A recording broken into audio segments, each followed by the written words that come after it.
Hey guys, welcome back to this channel. আর যারা যারা নতুন আছো তাহলে চ্যানেলটিকে সাবস্ক্রাইব করে নিও আর পাশে রাখা যে বেল বাটনটা আছে সেটা কিন্তু প্রেস করতে একদম ভুলো না।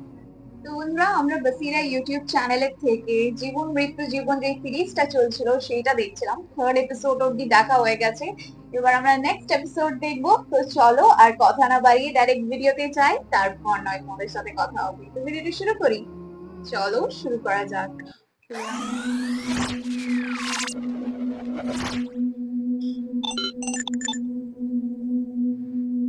পবিত্র কোরআনে কয়েকটি বিষয়ে বিশেষ জোর দেয়া হয়েছে। কয়েক পৃষ্ঠা পরপরই সে কথাগুলো আমাদের মনে করিয়ে দেয়া হয়েছে। এর মধ্যে একটি বিষয় হচ্ছে কিয়ামতের দিবস। কোরআন পড়লে আমাদের মনে প্রশ্ন জাগতে পারে, আল্লাহ এত ঘন ঘন এই দিনটির কথা কেন বলেছেন? সেই প্রশ্নের উত্তর পেয়ে যাই নিজেদের দিকে তাকালেই।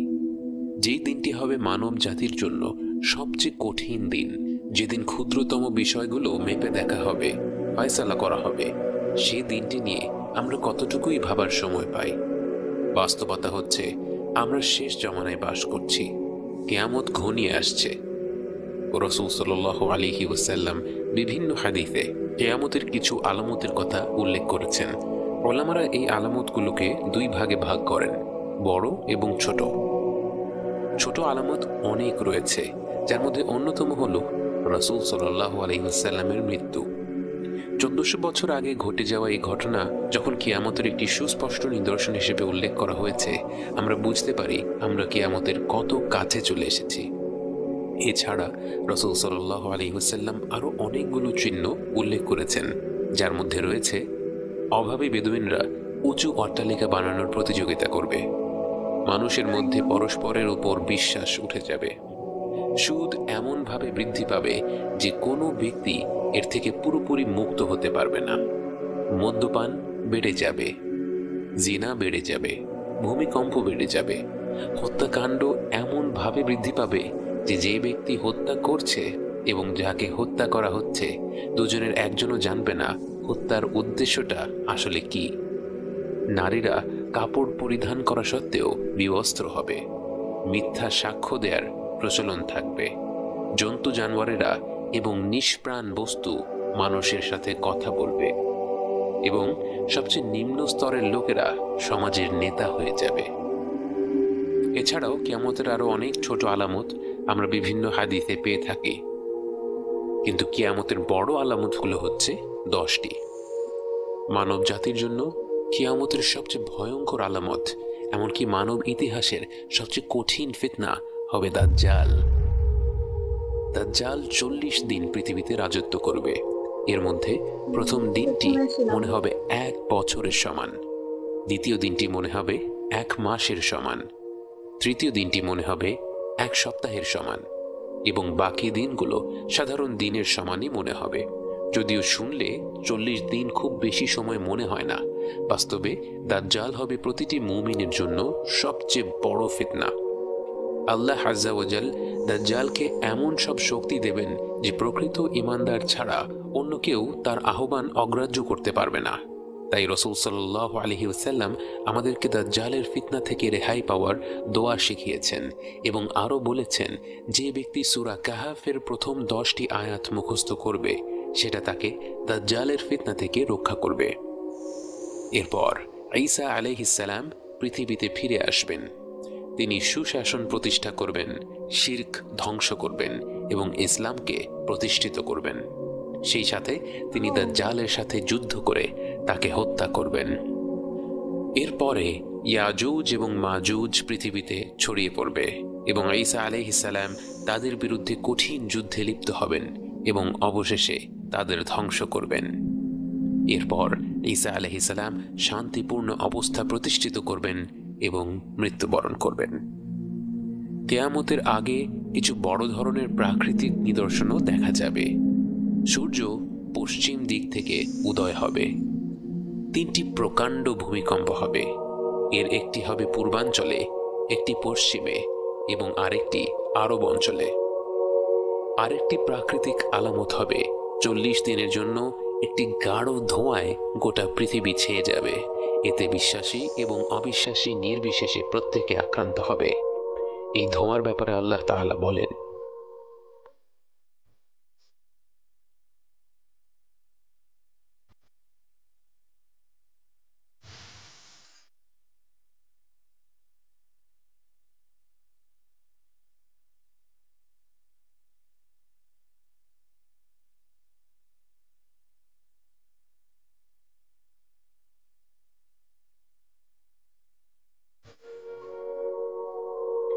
আরেকটি বড় নিদর্শন হলো দাব্বাতুল আরদ বা দানবের আগমন, এবং সেই দানব মাটি থেকে উঠে আসবে। তাকে আল্লাহ কথা বলার ক্ষমতা দিবেন এবং সে মুমিন এবং অবিশ্বাসীদের চিহ্নিত করে দিবে। কিয়ামতের আগের সর্বশেষ আলামত হচ্ছে ইয়েমেন অঞ্চল থেকে এক প্রকাণ্ড আগুন শুরু হবে, যা ছড়িয়ে পড়বে পৃথিবী জুড়ে। এই আগুন পৃথিবীতে অবশিষ্ট সকল মানুষকে একটি প্রান্তরে নিয়ে আসবে। এই শেষ নিদর্শনের পর আরম্ভ হবে কিয়ামত।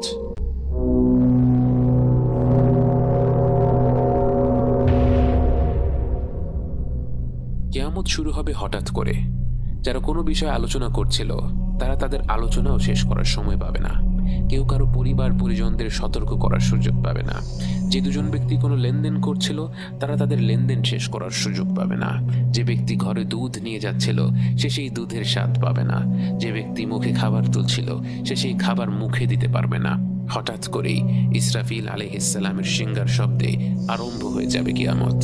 এই শব্দের সাথে সাথে আসমান এবং জমিনের প্রতিটি সৃষ্টি মৃত্যুবরণ করবে, শুধু আল্লাহর নির্ধারিত কয়েকজন বান্দা ব্যতীত। গোটা আকাশমণ্ডলী বিস্ফোরিত হবে, পাহাড় পর্বত ধসে পড়বে, সমুদ্রগুলো প্রজ্বলিত হবে। আমরা মহাবিশ্ব বলতে যা বুঝি তা সম্পূর্ণরূপে পরিবর্তিত হয়ে যাবে। এরপর আল্লাহ তার 4 জন অবশিষ্ট পবিত্র ফেরেশতাকে জড়ো করবেন: জিবরাইল আলাইহিসসালাম, মিকাইল আলাইহিসসালাম, ইসরাফিল আলাইহিসসালাম এবং মালাকুল মাউত। আল্লাহ মালাকুল মাউতকে বলবেন একে একে মিকাইল আলাইহিসসালাম, ইসরাফিল আলাইহিসসালাম এবং সবশেষে জিবরাইল আলাইহিসসালামের রূহ নিয়ে নিতে।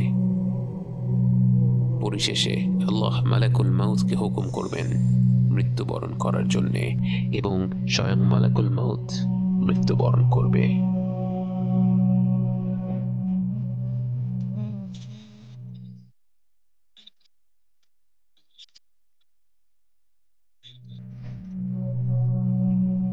এরপর আল্লাহ নিজেই নিজেকে প্রশ্ন করবেন, আজকে সব কর্তৃত্ব কার জন্য?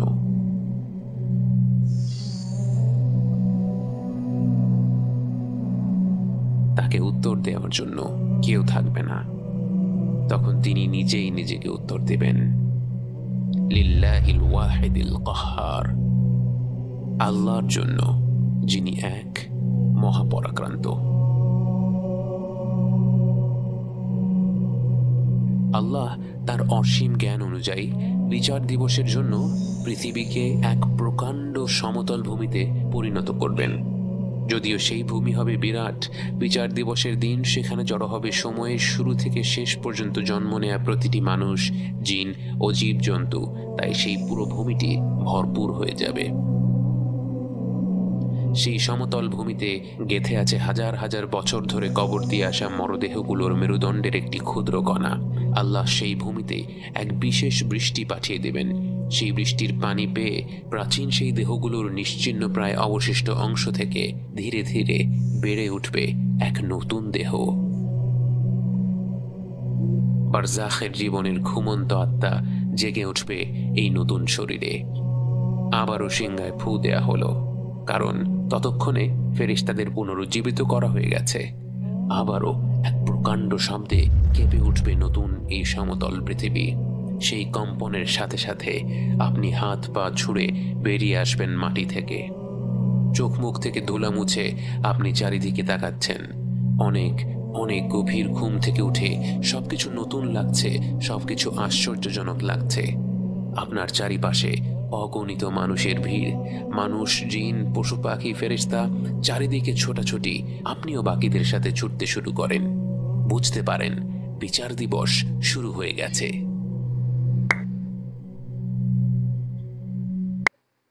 Today's ভিডিওটা যতদূর দেখলাম একটা কথা তো বলতেই হবে যে যিনি ভয়েস ওভার করছেন ওনার গলা সত্যি মানে ওপরওয়ালার থেকে গিফটেড, খুব ভাল লাগছিল শুনে।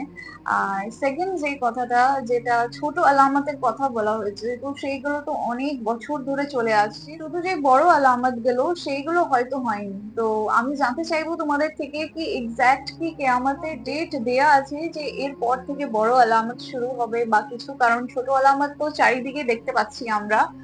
আর সেটা যে যে মরদেহগুলো পুরনো সেটার মধ্যে আবার প্রাণ দিয়ে দেওয়া হবে, তো এইটা কিসের জন্য? প্রাণ আবার কেন দিয়ে দেওয়া হবে?